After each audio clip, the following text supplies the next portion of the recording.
Guys, आप लोग कैसे हैं। ये मेरे पास 48 इंच का फ़ैन है, 48 इंची फ़ैन है, ओल्ड मॉडल है।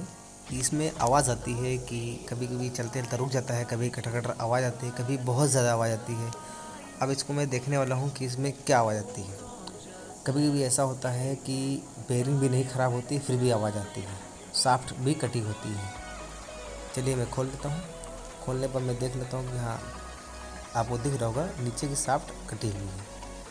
चलते चलते शाफ्ट कट जाती है और बेरिंग ख़राब नहीं होती है। इसमें भी शाफ्ट कटी है, बेरिंग ख़राब नहीं है। ज़्यादा शाफ्ट कटी होती है तो उसको मैं नहीं लगा देता हूँ, और जो कम शाफ्ट कटी होती है वो किसी जुगाड़ से ज़रिए से फिट कर देता हूँ। अब मैंने इसको खोल लिया है। वायर खोलने टाइम ध्यान रहे कि वायर जो जिसमें जुड़ा होना चाहिए उसी में हो।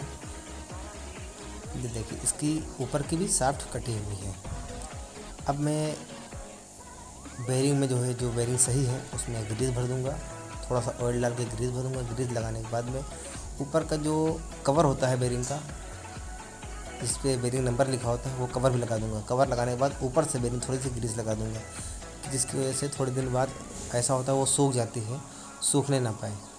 और नीचे की बेयरिंग देखा मैंने, वो भी सही है, थोड़ी सी जाम हो गई थी, मैंने उसको जो है ग्रीस कर दिया, ऑयलिंग कर दी है, ग्रीसिंग कर दी है। अब इसके भी कवर लगा दूंगा, ऊपर से ग्रीस भी लगा दूंगा कवर के ऊपर से, जिसकी वजह से ये बेयरिंग सूखने ना पाए, ऊपर का कवर भी ना सूखने पाए। ये देखिए मैंने ग्रीस लगा दिया, ठीक है। अब मैं आया हूँ ऊपर की शाफ्ट को लेकर के। ऊपर की शाफ्ट में टक लगा रहा हूँ, बराबर से टक लगा रहा हूँ।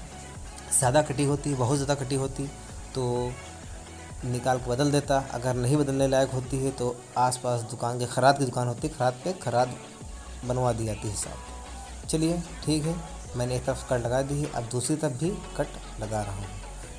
इससे ही होता है, आप सुम्बी से भी लगा सकते हैं, रेत से भी लगा सकते हैं, पंच जिसको कहते हैं पंच से भी लग सकता है।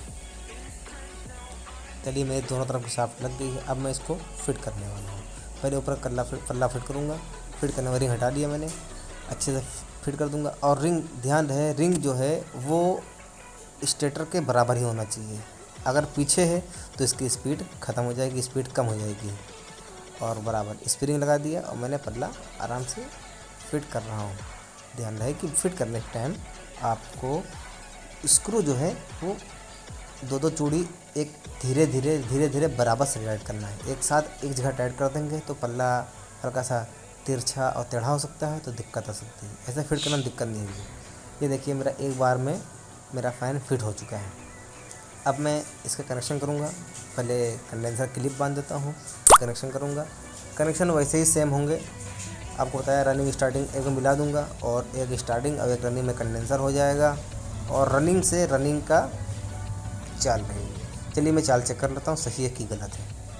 अभी ये क्लॉक चल रहा है, मुझे पंखा चलाना है एंटी क्लॉक। मैंने ब्लैक वायर पलट दिया है। अब मेरा फ़ैन क्लॉक चल रहा है। चलिए मैं चला के देख रहा हूँ। मैंने डायरेक्ट जोड़ दिया है, आप ऐसा ना जोड़ें कि करंट रहता है। ये देखिए मेरा फ़ैन चल गया है, बिना आवाज़ के चल रहा है। वीडियो को लाइक करें।